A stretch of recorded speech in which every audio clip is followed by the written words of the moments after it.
do Senhor para a igreja, amém? Vamos abrir as Bíblias no livro do profeta Jonas. Já foi feita a leitura introdutória e agora a leitura para a mensagem da noite. É o mesmo texto, é o mesmo tema, capítulo 1, o versículo 8, diz assim, a última parte: qual é a tua ocupação? De onde vens? Qual é a tua terra? E de que povo és tu? Podem tomar assento, por favor. Glória a Deus. Meus amados, estamos felizes por tudo que vimos e ouvimos nessa noite. Louvamos a Deus pela vida de cada um dos irmãos. Já foi orado, né? Pela contribuição, por tudo que vocês estão fazendo pela obra missionária. Deus continue guardando a todos e já estou descobrindo qual é a tua ocupação, que é a contribuição. Deus honre os irmãos rica e abundantemente. Ontem eu estava pregando na igreja e trabalhei uma mensagem sobre Jonas, e a palavra da noite, na minha introdução, a frase foi: ministério do profeta Jonas. E tratamos de algumas verdades a respeito da vida daquele abnegado servo de Deus, um profeta de uma qualidade altíssima na presença de Deus. Hoje a frase da noite na introdução é Jonas e o contexto atual. Fale comigo essa frase, toda a igreja. Jonas... Mais uma vez, Jonas, muito obrigado. Hoje vocês vão só ouvir, amanhã pela manhã, tomei o cuidado de preparar o esboço, como todos os dias de ontem ou de hoje, e o pastor já tirou as cópias, e amanhã, os que vierem pela manhã, vão acompanhar a mensagem com um esboço, igual a esse. Fiz 3 iguais, está aqui, o de amanhã pela manhã já está com o pastor. Ele reproduziu para nós. Então, nós estamos felizes por poder tratar dessas verdades pertinentes ao texto e o tema que vocês escolheram para esta festa, missões, uma obra urgente e o que tens feito. Aí eu começo hoje falando sobre Jonas e o contexto atual. Olha o que eu preparei para nós. A ordem de Deus, mesmo na antiga aliança, era ide às nações. Deus, pela sua bondade, estava enviando o profeta Jonas para fazer missões em uma terra complicada, problemática, distante, carente, idólatra e infiel a Deus. Eu parto aqui dessa minha introdução, já preparando o ambiente para a mensagem de hoje e amanhã pela manhã, mas é claro que é praticamente, ainda que eu não falei o segundo tópico na noite anterior, mas é praticamente uma continuidade daquilo que Deus tem tratado conosco, não quer tratar, Ele trata mesmo conosco.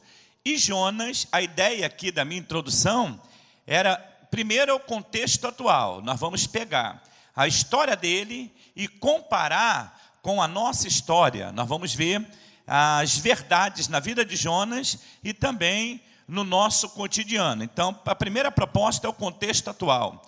A segunda é que missões, como nós já ouvimos aqui nesta tribuna, ela não começou no coração de homem algum.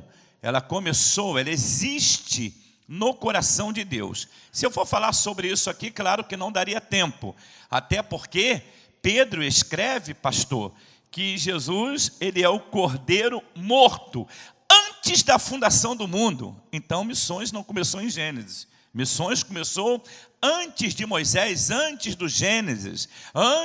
Gênesis quer dizer princípio, quer dizer começo, quer dizer origem. Então, antes de tudo, parece doideira, loucura, devaneio, parece fantasia de pregador, mas não é. Antes de tudo, Deus já tinha preparado missões. Eu não estou falando isso para ganhar lobby, ou aplausos, ou ser mais querido pelo pastor, pelo pastor coordenador de missões, pelos aqueles que estão trabalhando com missões, os missionários, não é nada disso. Eu estou falando que a Bíblia nos diz aqui nessa noite, Jesus é o Cordeiro morto antes da fundação do mundo. Ele morreu para quê? Ele morreu para salvar a humanidade lá na cruz do Calvário. Tanto é que a Bíblia já dizia que quando a semente cai na terra e não morre, essa não produz fruto. Mas quando ela morre, aí sim produz fruto. Jesus estava falando dele. E ele já tinha falado em outra parte, que quando ele morresse, ele iria trair a todos. E isso através de missões através da pregação, da oratória, da divulgação do Evangelho de Cristo que nós estamos fazendo aqui e que os missionários fazem em terras distantes, fazem a obra de Deus. Jesus é o Cordeiro morto antes da fundação do mundo, que é uma verdade que Deus trata de missões desde a antiga aliança, ou antes da antiga aliança, Deus fala de missões. A terceira ideia é que Deus, pela sua bondade, estava enviando um profeta para fazer missões numa terra específica, como os irmãos que estão na Argentina, no Paraguai, na África, nós vimos aí no vídeo, ou além fronteiras em outras cidades do Brasil, ou além fronteiras em outras cidades do mundo, tá? Então, Deus ele sempre enviou. E agora Deus estava enviando um homem para Nínive. Os que vieram ontem ouviram eu falar que Nínive é a cidade mais antiga do mundo. E Jonas foi levar a mensagem, a palavra, a profecia naquela cidade. Quando eu disse ontem que Deus estava na vida de um homem capaz, e vocês podem ver que ele é capaz, não dá para tratar tudo, temos um pouquinho ainda amanhã de manhã, mas Jonas ele era tão capaz que quando ele obedece, nós falamos ontem, e o Senhor fala a Jonas pela segunda vez, eu tenho detalhes da mensagem que preguei ontem, e repito aqui que Deus fala a Jonas pela segunda vez, ele prega na cidade, vocês podem ver que a cidade literalmente se converte. O rei da cidade, ele exige um jejum nacional, todos eles, até os animais, em relação à mensagem que Jonas pregou para eles. Agora, por que eles aceitaram essa proposta, essa coisa de um coração tão aberto em relação à pregação de Jonas? Não é porque Jonas ele era normal, é porque o que Jonas estava pregando era algo sobrenatural, foi o agir de Deus, como dizem os vasos nas consagrações, eu conheço essas linguagens, não é muito meu estilo, mas conheço, foi Deus purinho na terra, Deus purinho na causa. Vocês conhecem também, né? Conhece? Pastor Lucas, conhece, né? Então vocês conhecem essa linguagem, Deus purinho na terra, Deus purinho na causa, e Jonas estava inundado, impregnado da graça de Deus, e eles aceitaram de bom grado aquela palavra. Então Deus envia Jonas. Só que para fazer missões, os missionários sabem melhor do que eu, não é através de estalar de dedos, não é pelo oba-oba, não é porque simplesmente achei bonita a palavra missões, olhei a bandeira e achei legal ir para aquele país, vou fazer uma viagem. Não é isso não, é ir a lugares complicados. E aqui eu coloco na minha mensagem que ele foi levado a uma terra problemática, distante, carente, idólatra e infiel a Deus. Os estudiosos da Bíblia que estão aqui, aqueles que fazem teologia, sabem muito bem que ele foi levado a uma terra que se adorava a Dagon. Até alguns pregadores, que eu não concordo que eles falam, eles dizem que os homens aceitaram a mensagem de Jonas, porque viu Jonas sair da boca do peixe, e eles adoravam Dagon, que era metade homem, metade peixe. Se eu aceitar uma bobagem dessa, eu vou estar atribuindo a ação e unção na vida de Jonas, não a Deus, mas a Dagon. Olha bem, apontei para cima, Deus, para baixo, Dagon, porque tem que ser assim. Não é aula de homilética, mas tem que ser assim, tá? Eu estaria atribuindo não a Deus, mas a Dagon, se eu acreditar que os ninivitas se converteram porque viram Jonas sair da boca do peixe e por isso aceitaram a mensagem. Isso é falácia, isso é mentira, isso é coisa de gente que não tem o que fazer, que inventam essas bobagens. A segunda verdade é que Jonas, não tinha como eles verem Jonas sair da boca do peixe, mesmo se visse, isso não ia mudar em nada. Jonas, ele vai pregando 3 dias, até chegar exatamente onde ele queria, porque a cidade, a praia, ficava distante. São coisas que precisam ser tratadas mais com tempo, tá? Não daria tempo para uma pregação, porque aí seria uma escola bíblica, um seminário, um simpósio. Aí essas coisas, esses detalhes, ainda que detalhes é negócio de Roberto Carlos, né? Esses detalhes aqui de crente, de Deus, de Bíblia, seria mais debulhado entre nós. Mas ele foi a uma terra problemática, aliás, primeiro, complicada, segundo, problemática, terceiro, distante, quarto lugar, carente, em quinto lugar, idólatra e, por último lugar, infiel a Deus. Esta é a minha introdução. Eu quero que vocês abram a mente, o coração. Como eu disse ontem, o meu coração ferve de palavras boas, Salmo 45:1, e para que Deus fale poderosamente em nosso meio. A igreja pode dizer amém? Então fale comigo o primeiro tópico da minha mensagem: enviado na vontade de Deus. Toda a igreja, fale bem alto. Mais uma vez, saiu tão bom, todos juntos. Enviado. Aí eu digo, tentar fazer a obra missionária dirigido pela ótica humana é extremamente impossível. Guarde o que eu estou falando aqui, tá? Pela ótica humana, como eu disse, achei a bandeira legal, vou fazer uma viagem, lá eu conheço alguém que vai dar tudo certo, glória a Deus, aleluia. Não é. É tentar fazer a obra missionária dirigida pela ótica humana é extremamente impossível. Depois vocês conversem com os missionários. Chegando lá, não sei se vocês conhecem, Coronel Oviedo, mande um abraço para o pastor de Coronel Oviedo. Nós cooperamos com aquela obra lá em Coronel Oviedo, pastorzão abençoado, Carlos Martínez. Conhece ele? Carlos Martínez, manda um abraço. Fala que o pastor Lauri mandou um abraço. Cooperamos com ele há 7 anos no Paraguai. Já estive lá com 9 pessoas, ficamos ali 3 dias. Enfim, Deus abençoe pastor Carlos e a vocês também.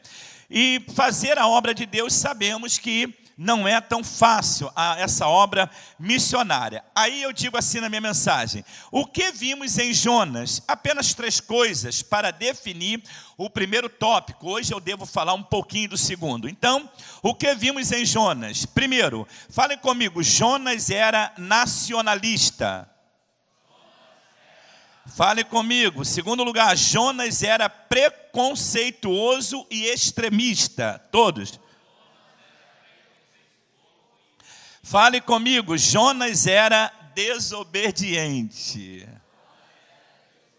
Eu sorri porque eu não gosto de desobediente. Eu sorri porque Jonas depois entra pelo caminho da obediência, graças a Deus, tá?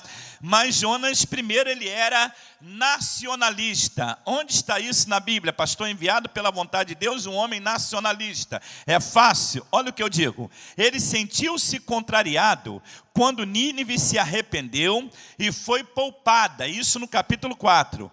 Ele gostaria de ter visto o cumprimento de sua profecia de condenação.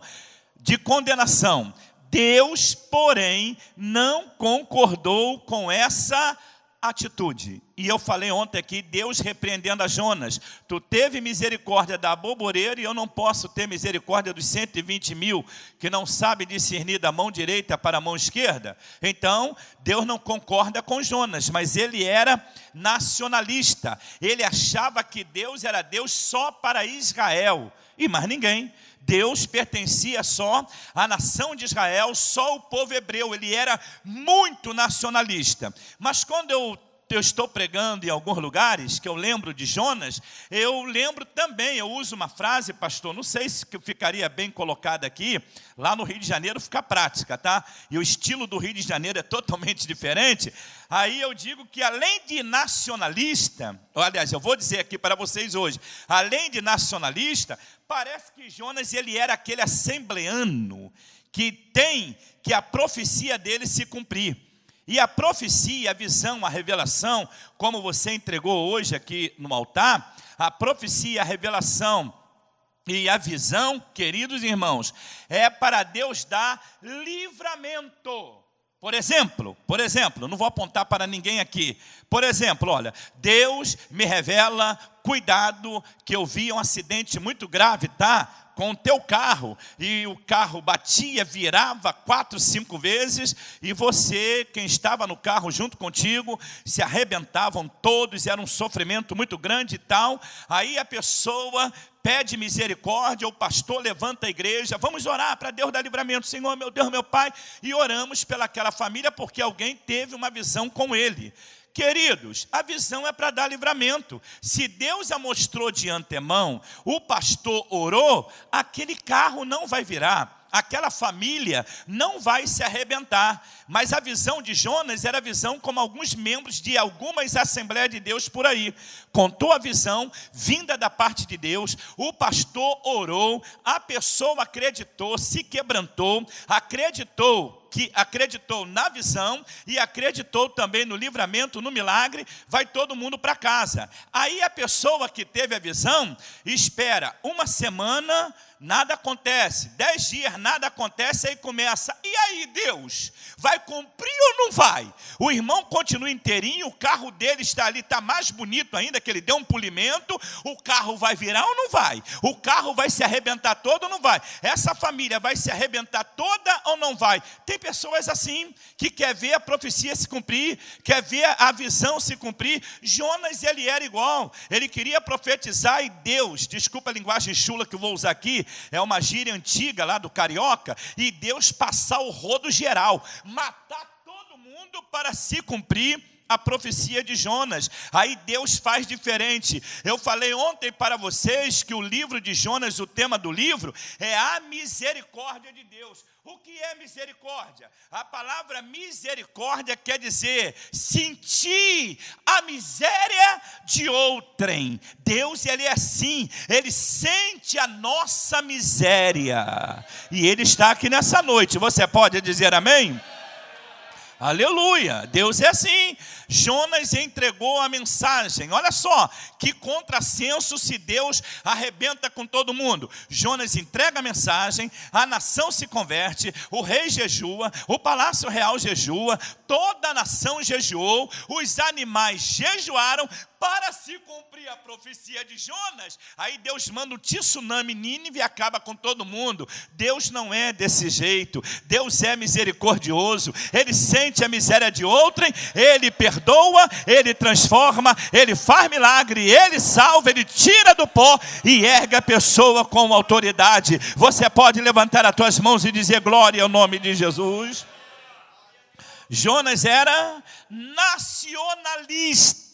Gostei do glória a Deus. Gostoso, gostei.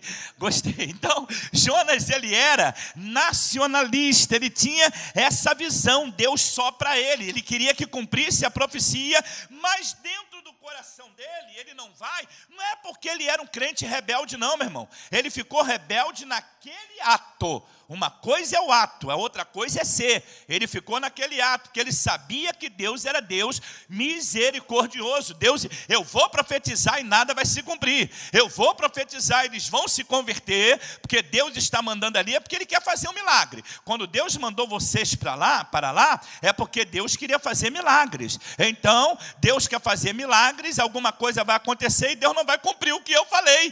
Mas Jonas sabia disso, ele era preconceituoso, ele sabia que não haveria condenação, ele já via de antemão, ele conhecia Deus, irmãos. Jonas conhecia Deus e nós não temos como arrebentar com Jonas por causa de um deslize, não. Nós não podemos, a mensagem de amanhã de manhã também eu venho na contramão de Jonas, mas sempre dizendo que Deus, ele é misericordioso, perdoou Nínive, não iria perdoar Jonas, depois de tudo. Por isso que Deus perdoa, fala com ele e automaticamente ele é restaurado para a glória de Deus. Você pode dizer amém? Se você quiser aprender mais um pouquinho sobre Jonas, eu trouxe um livreto, esse é R$10, são R$10, não é livro, é livreto sobre profetas menores, e eu trato ali um pouquinho de Jonas, tá? Sobre os 12 profetas, dentre eles Jonas. Primeiro, ele era nacionalista, o que vimos em Jonas? Segundo lugar, ele era preconceituoso e extremista. Olha o que é que eu digo, é moralmente errado quando alguém...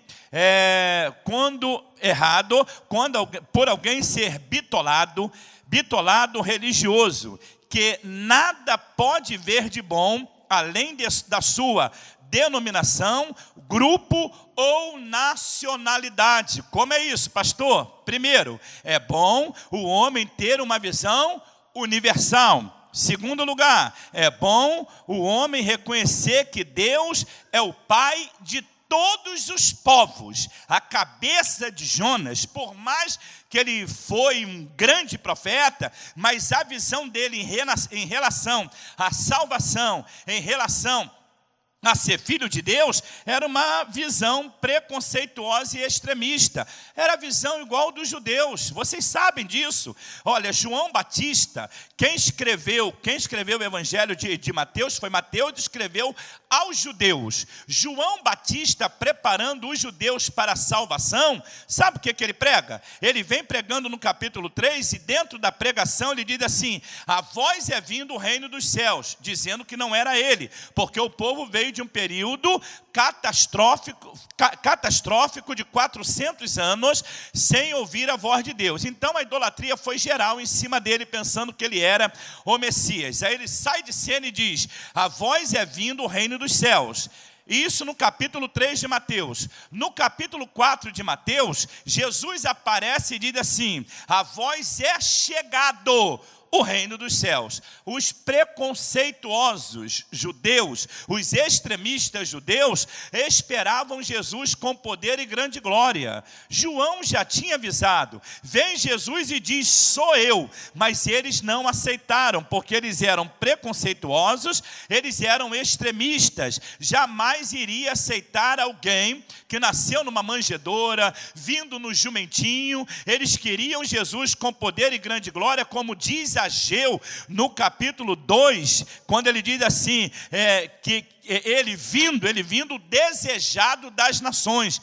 Aí os judeus não aceitaram. E Deus, pastor, é preconceituoso? Não. Quando os judeus rejeitaram, João entra na conversa no capítulo 1, versículo 11, e diz assim: veio para o que era seus. E aí, pastor? Os seus não receberam. Está pensando que Jesus voltou triste porque ele foi rejeitado? Por que ele não voltou triste? Ele já veio preparado. Isaías 53, 3 e 4 diz que ele seria rejeitado. O mais indigno entre os homens, não fariam dele caso algum. Então ele veio preparado para a rejeição. Ao invés dele retornar para os céus, ele toma a palavra e diz: vocês não me querem? Não tem problema. João capítulo 1, versículo 12. Todos quanto creram, deu-lhes o poder de serem feitos filhos de Deus. Você pode dizer glória a Deus?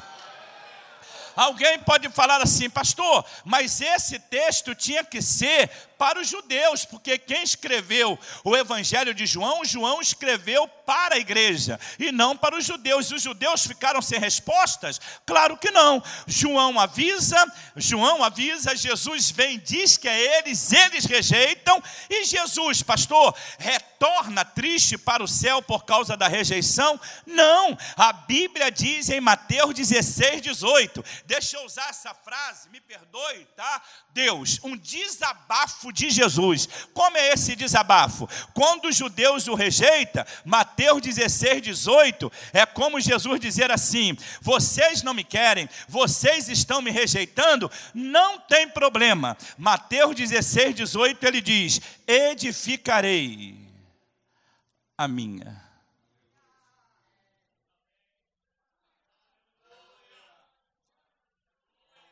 igreja.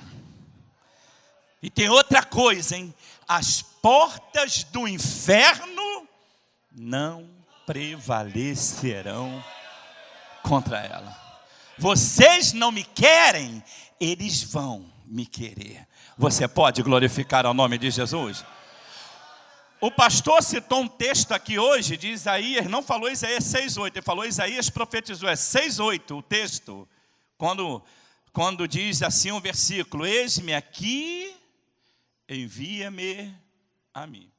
Aquilo ali não saiu de forma natural dos lábios do profeta, não. Se vocês olharem o contexto, aquela ideia de contexto, é o que vem antes, depois do texto, e porque senão vira mero pretexto. Se vocês olharem o contexto, vocês vão ver que é uma conversa ali, pastor, profundamente espiritual. Isaías vê os querubins, os serafins, a glória desce. Tem uma hora que ele fala assim, ó: toda a terra está cheia da tua glória. Estava inundado da glória de Deus naquele lugar. Foi algo assim, extraordinária aquela visão. E ali ele escuta uma conversa, que ele reproduz a conversa, ele verbaliza a conversa, ele põe às claras a conversa. Sabe qual era a conversa? A conversa era essa: quem há de ir por nós? A quem enviarei? Não adiantava mandar Miguel, porque protege Israel, é arcanjo. Não adiantava mandar Gabriel, porque já era mensageiro e não tinha poder de salvação, porque anjos são espíritos ministradores que trabalham em prol daqueles que hão de herdar. A salvação está lá em Hebreus isso, e a Bíblia fala sobre isso. Não adiantava mandar os querubins e os serafins, que são seres que adoram ao Senhor 24 horas por dia. Legal. Não adiantava mandar os anjos. Quem há de ir por nós? Abraão já tinha passado, Isaac, Jacó, Davi, Moisés, e não adiantou, não teve como toda a humanidade se converter a Deus por causa deles. Quem há de ir por nós? A quem enviarei? Que conversa linda entre a Trindade. A quem enviarei?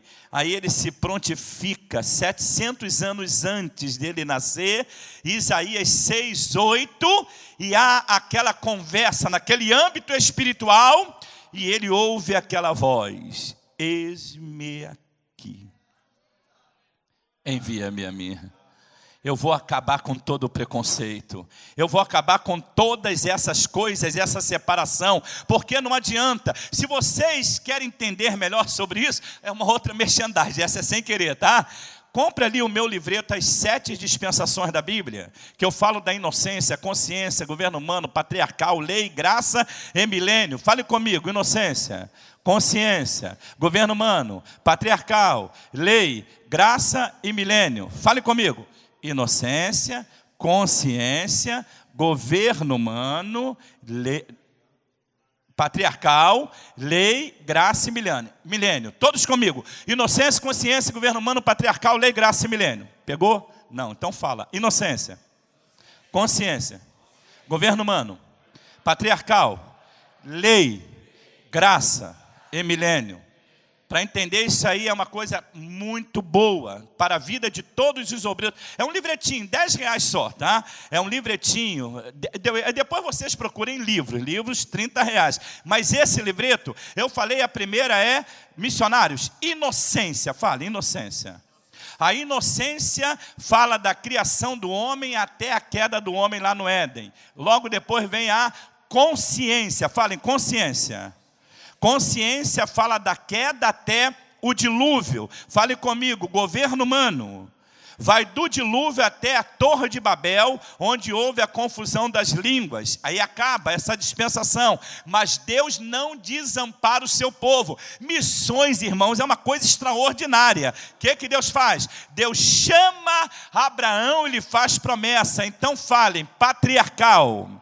Vai dar chamada de Abraão até a deportação com Jacó para o Egito por causa da fome. Ele leva 70 almas com ele e ali acaba a dispensação patriarcal. Está pensando que Deus abandona o seu povo? Não. Fale comigo, lei. Ela começa no Monte Sinai com Moisés e vai até o Monte Calvário. Quando Jesus dá um brado dizendo, está consumado, que o véu do templo rasga-se de alto a baixo, em duas partes acaba a lei. Aí começa a graça. Fale comigo, graça. Igreja, que é a mesma coisa, tá? Essa dispensação começa lá no Monte Calvário, quando Jesus morre, e vai até o dia do arrebatamento da igreja. Estamos na graça, levante as tuas mãos e diga aleluia.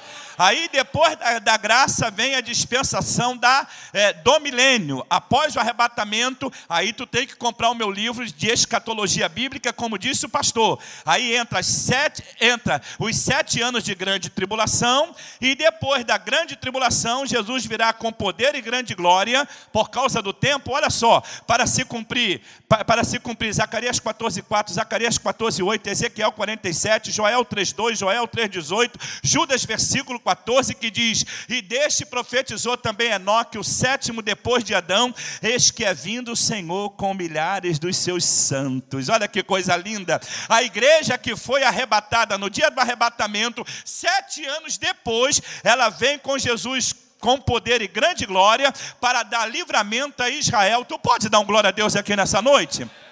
Logo depois, a igreja vai ver Jesus pegando o falso profeta e o anticristo e lançando-os no lago de fogo e enxofre eternamente. Cadê o glória a Deus aqui? Aí depois ele extermina os inimigos de Israel. Cadê o aleluia? E depois, pastor, depois vai se cumprir o que os irmãos da Universal falam direto. Está amarrado. Vai se cumprir. Jesus vai amarrar Satanás por 1000 anos. Você pode dar um glória a Deus aqui nessa noite?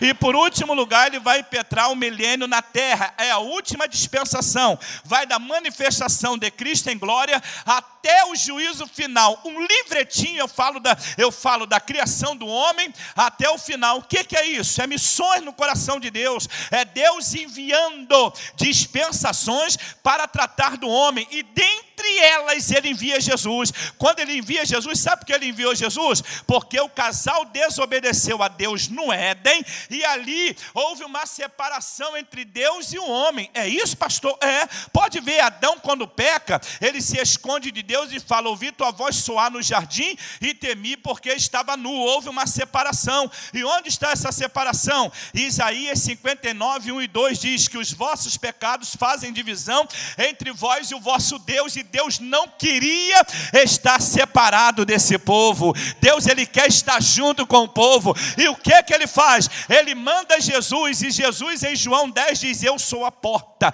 Quem entrar por mim salvar-se-á, entrará, sairá e achará pastagem. Essa porta vai abrir. Pastor, vai abrir? Vai. Lá na cruz do Calvário, quando ele dá o brado dizendo, está consumado, em tuas mãos entrego o meu espírito, nessa hora o véu do templo rasgou-se de alto a baixo, a separação acabou, e nós temos um grande acesso agora a Deus através de Cristo. Pastor Lauri, onde está isso na Bíblia? Primeiro, a Bíblia diz em 1 Timóteo capítulo 3, 14 e 15, agora temos um mediador entre Deus e o homem, que é Jesus Cristo, o homem. Hoje tu tem esse livre acesso. Você pode dar um glória a Ele bem alto aí? Dá um glória a Deus bem alto, e essa enfermidade pode ir embora, a tristeza vai embora, o mal vai embora, a graça de Deus desce, e você é abençoado para a glória do nome de Jesus. Você pode adorar ao Senhor nessa noite?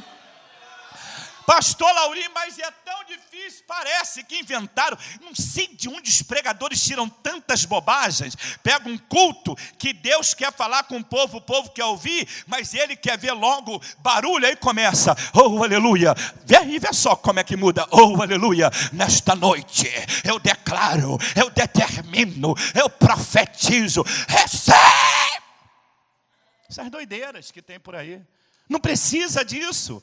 Deus quer falar todos os dias com o seu povo. Apocalipse 2,7, quem tem ouvido ouça o que o Espírito diz na igreja. Aí o camarada quer impactar, não consegue impactar, começa. Aqui nessa noite tem um céu de bronze. Imagine o céu de bronze, não fica ninguém aqui, vai descer com tudo. Com tudo, vai arrebentar com tudo. Teve agora uma chuva aí, que caiu pedaços de gelos desse tamanho, arrebentou com telhado, arrebentou com casa, arrebentou com tudo, por causa da velocidade. Imagine um céu de bronze. Céu de bronze, nuvem negra, clima difícil, uma temperatura impossível. Os camaradas passaram a entender de tantas coisas na hora da pregação. Se eu acho que céu de bronze, nuvem negra, clima difícil, essas coisas que atrapalham o culto, vêm e atrapalham o culto mesmo, eu estou dizendo, o Espírito Santo é desse tamanho. O Espírito Santo não é nada. Eu acredito mais que o Espírito Santo é maior do que o céu de bronze, se é que existe. Claro que não existe. Nuvem negra, clima difícil, clima ruim. O Espírito Santo é maior do que tudo. Ele rompe todas as coisas. Por quê, pastor Lauri? Por causa da nossa oração. O que tem a ver a nossa oração? Romanos 8:26, irmãos, olha, o véu já foi rasgado. Sabe o que Paulo diz por causa disso? Romanos 8:26, que a nossa oração, ele intercede por nós com gemidos inexprimíveis. Nessa noite, enquanto você ora aí, a tua oração chega até o trono da glória e a resposta de Jeová já está em nosso meio para a glória do nome de Jesus. Você pode dizer amém? Jonas era preconceituoso e extremista.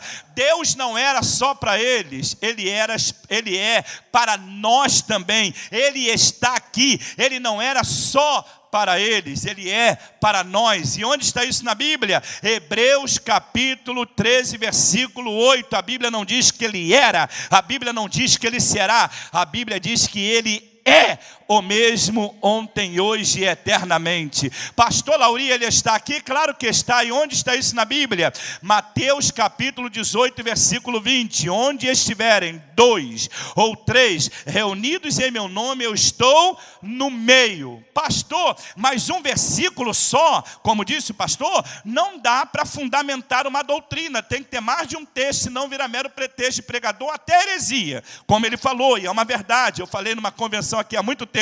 Mas olhem só, um versículo só não serve para virar doutrina. Tem que ter mais de um, mostrando que Jesus está aqui. Mateus 18, 20 diz que ele está no meio. Mas há uma promessa maior do que essa. Qual? Mateus 28, 19 e 20. Aí, meu irmão, já virou doutrina. Por quê? Há 2000 anos atrás ele disse assim, ó: eis que estou convosco todos os dias, até a consumação dos séculos. Quantos estão sentindo Jesus aqui? Você pode adorar ao nome de Jesus? Você pode bendizer ao nome de Jesus de Nazaré? Por último lugar, encerrando o primeiro tópico, e de novo vou ficar devendo o segundo, tá? Jonas, ele era desobediente. Vou mudar isso aqui. Jonas ficou desobediente. É melhor, porque ele não era, ele passou a ser. Tá bom? Ele ficou, aliás, Jonas foi, a melhor linguagem é essa, desobediente, porque Deus jamais iria enviar um desobediente. Ele ficou desobediente. E como foi isso, pastor? Olha o que eu digo. Primeiro, nacionalista. Segundo, preconceituoso e extremista. Terceiro, desobediente. Essa atitude desordenada tem sido tomada por muitos no momento atual. Lembra-se do tema? Jonas e o contexto atual, a primeira frase da introdução? Então, nesse momento atual, Deus não aceitou no passado, jamais vai aceitar na vida dos seus servos hoje. Como é isso? Primeiro, Jonas achou que a ordem de Deus era difícil. Segundo, Jonas achou que a ordem de Deus não deveria ser cumprida. Em terceiro lugar, Jonas achou que a ordem de Deus não deveria ser respeitada. A pior coisa que existe é quando Deus ordena e nós não atentamos para a voz de Deus. É drástico, é ruim demais. Tem pessoas sofrendo com isso. Eu não vou dizer, tem um leito preparado, tem um sepulcro aberto. Nada disso, não sou pregador de maldição. Mas muitas pessoas estão sofrendo porque acham que a ordem de Deus é difícil, não deve ser cumprida e não deve ser respeitada. Quando Ele manda, Ele manda. E quando Ele manda, Ele garante, pastor. Não garante? Garante. Então, acalma o coração. Ele garante. Ele garante. Acalma o coração, porque Deus tem preparado o melhor para os seus. A verdade é essa. Glória ao nome de Jesus, a ordem tem que ser cumprida. Foi Ele que mandou, a ordem é dele. E aí, pastor, como nós podemos entender isso aqui nessa noite? Era só Jonas ter obedecido. Ele passou por todos os percalços até fazer aquilo que Deus queria. Deus poderia ter levantado um melhor do que Jonas, porque eu conheço um na Bíblia, que ele chega uma hora, e esse pastor, é o profeta, o maior profeta de todos os tempos. Por que ele é o maior de todos os tempos? Ele aparece lá no Monte da Transfiguração, homens que leem Bíblia aqui, e mulheres também. Ele aparece lá no Monte da Transfiguração, em Mateus capítulo 17, do lado de Moisés, o maior líder de todos os tempos, e do lado da graça, que é Cristo. Ele aparece no meio, o maior profeta de todos os tempos. Elias, o maior profeta de todos os tempos. Teve uma hora na vida dele, que ele passou por uma depressão, ou uma autodepreciação, se der amanhã de manhã eu falo um pouquinho sobre isso, tão grande, que ele chega ao extremo e diz assim para Deus: mataram todos os teus profetas, só eu fiquei.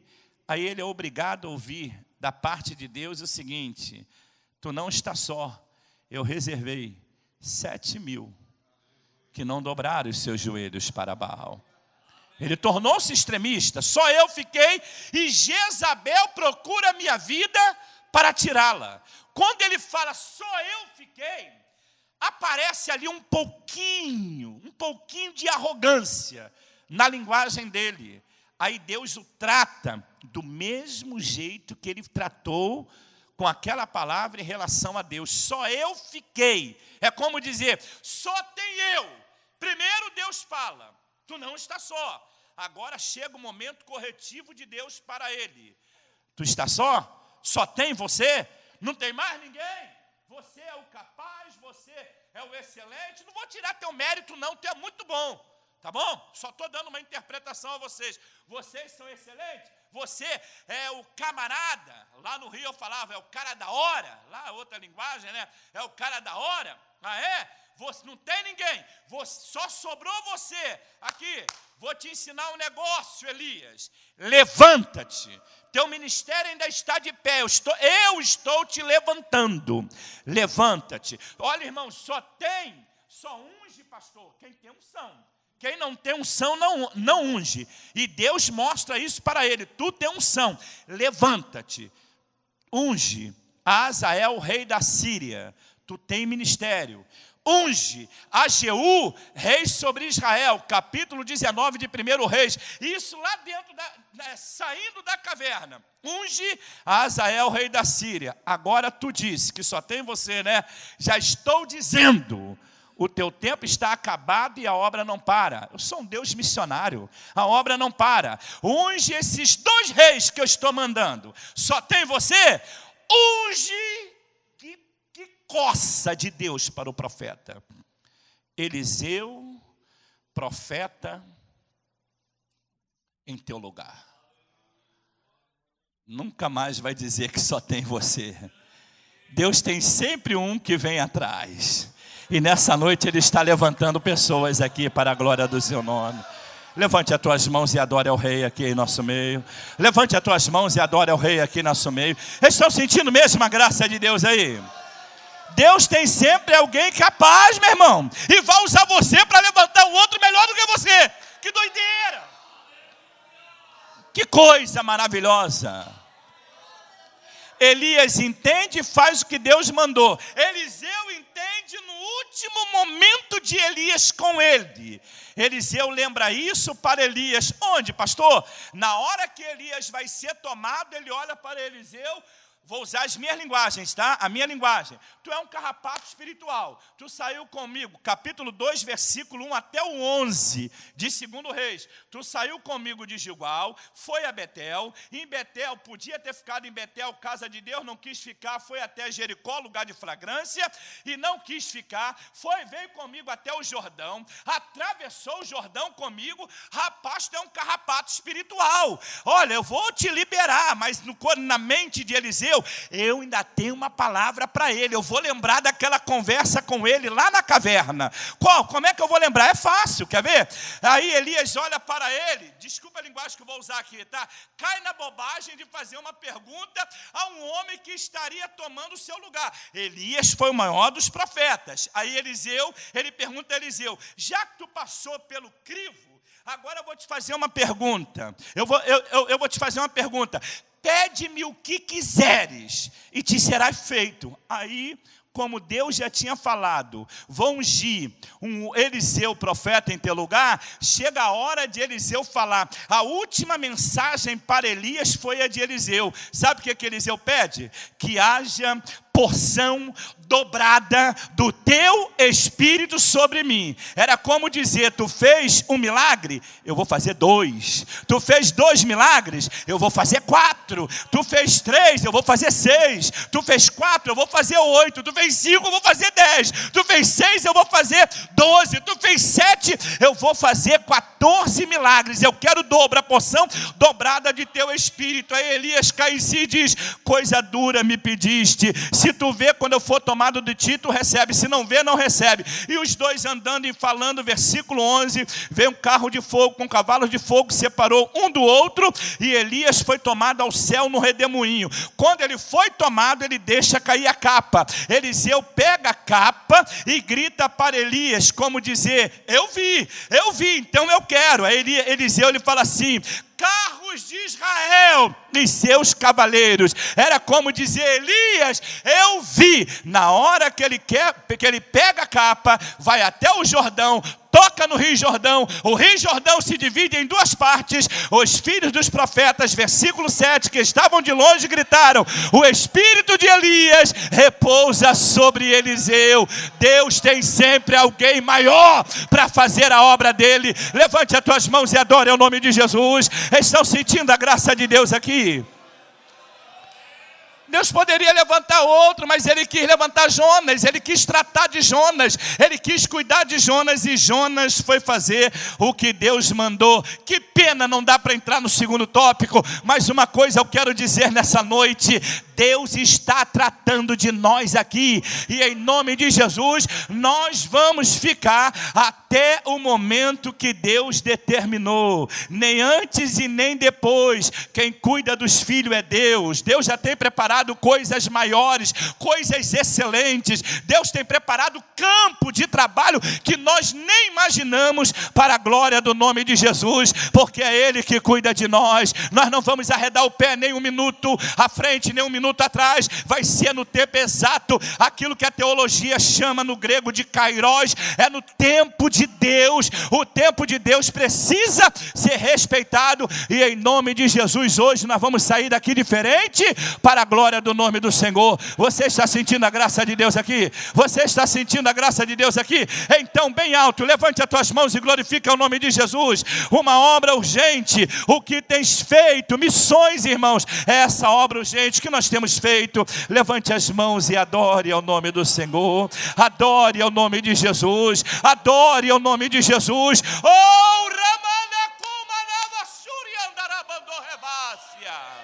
Glória ao nome de Jesus de Nazaré, glória ao nome de Jesus de Nazaré. Eu não tenho manias, vocês sabem, já preguei aqui algumas vezes. Não tenho essas manias, não fiz ontem, não faço amanhã de manhã, só se Deus mandar. Mas eu estou sentindo o desejo de orar em prol de algumas vidas aqui nessa noite. Dá um fundo musical para mim, por favor, no teclado. Por favor, meu querido. Glória a Deus, glória a Deus. A maioria hoje dos pregadores pedem fundo. Acho que aprenderam com o Camboriú, que Camboriú não é o culpado são os pregadores, né? Todos eles ali, aí todo mundo quer fundo musical. Eu nunca peço, mas no finalzinho agora eu estou sentindo esse desejo. E você, o senhor também, tá? Não fica com ciúme não. Tocam tão bem. Então me ajuda aí. Vou falar igual da Atena, ajuda aí, meu. Isso. Glória a Deus. Deus está te dando uma oportunidade hoje.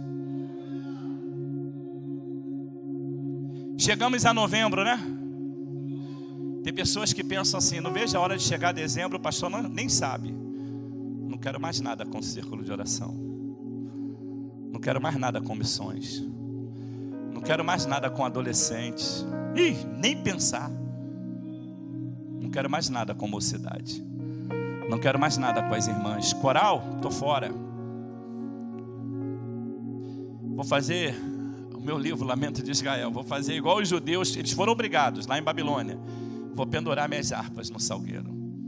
Não quero saber de clarinete, trompete, teclado, guitarra, baixo, bateria, percussão. Não quero saber de mais nada. Vou parar, vou estacionar. Vou me esconder. Vou dar um tempo. Dar um tempo para mim. Vou entrar no navio. Amanhã vocês vão falar aqui o que ele faz para entrar no navio. Vou pagar a minha passagem, igual ele fez. Vou me esconder no navio. O navio pode simbolizar a igreja. Vou me esconder no último banco. Lá da galeria, bem lá atrás, para ninguém me ver. Aí eu estou vendo, mais lá atrás. Parei, me enclausurei, estacionei. Deus quer mudar esse quadro hoje. Deus quer mudar isso hoje. No fundo você quer. No fundo tu conhece Elias. Tu sabe que Elias falou ali, só tem eu, um pouquinho de arrogância. Aí Deus fala, já estou chamando o outro, e tu que vai ungir. Se eu pudesse falar, eu ia falar umas bobagens aqui, mas já que vem na mente, para tu deixar de ser bobo. Mais ou menos, Deus tratando com o filho é assim, tá? Para tu deixar de ser bobo. Já está vindo Eliseu aí. Tu vai ungir Eliseu, profeta, em teu lugar, para tu não pensar que tu é o dono da obra. Deus quer te enviar, meu irmão. Aquela chama que ardia virou uma centelha, né? Uma coisinha de nada, está quase apagando. Mas eu tenho um último versículo para você. Isaías 43, 2. Deus não esmaga a cana trilhada. Deus não apaga o pavio que fumega. Aquela labareda que tu era, está quase apagando. Mas hoje Deus vai fazer voltar aquela fogueira espiritual. Aquela labareda espiritual, hoje aqui nesse santuário. Por isso que eu pedi o fundo musical e dei a entender que eu quero orar pela sua vida. Eu não sou de fazer isso. Pega algumas filmagens aí que põe no YouTube, eu pregando aqui no estado ou fora do estado, eu não faço, não chamo. É muito difícil, mas hoje eu quero orar pela tua vida. Tu quer sair do teu lugar? Vem aqui à frente, nós vamos orar por você. Obreiro, pastor, evangelista, missionário, membro, novo convertido. Deus falou com Elias, era o maior profeta. Por que não vai falar com o pastor Lauri Vilas Boas? Glória a Deus, glória a Deus. Nós vamos ouvir mais claro a voz de Deus, e vocês vão ver a obra missionária com mais graça. Glória a Deus. Graças a Deus que é no templo, não é lugar aberto, não é ginásio, não é estádio, é templo, lugar de crente. Amanhã eu vou falar um pouquinho sobre o templo também. Tem tanta coisa a falar amanhã, Deus da glória. Pode sair do teu lugar, vem à frente. Eu sinto desejo de orar por você. Oh, estão vindo missionários, que bênção, homens que já estão no campo, mas nós não conhecemos o coração deles. De repente o devaneio entra, a tristeza entra, a dúvida entra, e está na hora de Deus levá-los para fazer coisas maiores lá no campo. Receba essa palavra, está na hora de Deus levá-los para coisas maiores lá no campo. Você não veio a esse congresso em vão, você não veio a esse congresso à toa. Oh, Ramanakandarabassuri andarabandorrevácia. Glória ao nome de Jesus. É a hora de Deus cuidar da tua vida. Glória ao nome de Jesus. Glória a Deus, glória a Deus, glória a Deus. Enquanto vocês estão aí, eu falei que era o último versículo, mas eu me enganei. Pastor, por favor, me perdoe a liberdade, vem aqui do meu lado. Deus tem uma palavra para o pastor. Mudar de igreja, fazer permuta, é apenas um paliativo. É só um paliativo. A coisa é aqui, ó, é o coração. Mudar de igreja, fazer uma permuta, apenas vou me alegrar, vou estar satisfeito, vou recomeçar tudo de novo. Mas no fundo, não é isso. No fundo é preocupação com aqueles que estão sobre a sua responsabilidade. Não no que tange a igreja, mas a família. E aqui eu pregando, eu já disse, Deus está cuidando daquele que está ali atrás do Senhor. Deus já tem um campo preparado para ele. Deus está o preparando aqui para coisas maiores depois. Em relação ao Senhor, pastor, o Senhor seria muito bem aceito como um pastor de honra, um pastor conselheiro. A convenção estaria ganhando um homem extraordinário para cuidar de assuntos diversos. No ministério de Santa Catarina e Sudoeste do Paraná, estaria ganhando. Como também ganha para um outro campo de trabalho, da mesma forma. Só que tudo é no tempo de Deus. E Deus hoje aqui nesse santuário está acalmando também o seu coração. A oração muda a partir de hoje. É aquela oração que o Senhor fazia tantos anos atrás. Faça a tua vontade, no tempo que tu quiseres, da forma que tu quiseres. Tem um versículo na Bíblia que diz assim: não se apresses em sair da presença de Deus. E o versículo que eu tenho para o Senhor, eu sei que o Senhor já faz, mas é a Bíblia que diz, eu vou falar na íntegra. É Jó, capítulo 8, versículos 5, 6 e 7, que diz assim para o Senhor hoje: mas se tu de madrugada buscares a Deus, e ao Todo-Poderoso pedires misericórdia, se fores puro e reto. Deus tem pressa, porque o versículo diz assim: Ele despertará em teu favor, restaurará a justiça da tua morada. O teu primeiro estado, o Senhor ainda não viu nada, tem coisas maiores, que o texto diz assim, ó: o teu primeiro estado talvez tenha sido pequeno, mas o último crescerá sobremaneira. Você pode dar um glória a Deus aqui bem alto nessa noite? Tu pode dar um glória a Deus bem alto aqui nessa noite? Deus ainda tem muitas coisas grandes no seu ministério para a glória do nome dEle. Está passando na olaria de Deus, aleluia. Oh, Ramanakandarabasherga Menegéria. Depois de muitos anos, Deus está modelando esse vaso. Deus está tratando desse vaso, está cuidando desse vaso para coisas maiores. Mente como a nava subiandarabandoreguéria. Continue adorando ao nome de Jesus. Continue adorando ao nome de Jesus. A tua saúde quem cuida é Ele. A saúde da sua esposa quem cuida é Ele. Os empreendimentos na vida dos filhos e noras, dos seus familiares, quem cuida é Ele. É Ele que cuida de todas as coisas. Nessa noite Ele está falando claro ao pastor da igreja. A membresia desta casa está renovando vidas aqui. Pode falar em línguas estranhas sim. Está renovando vidas aqui nessa noite.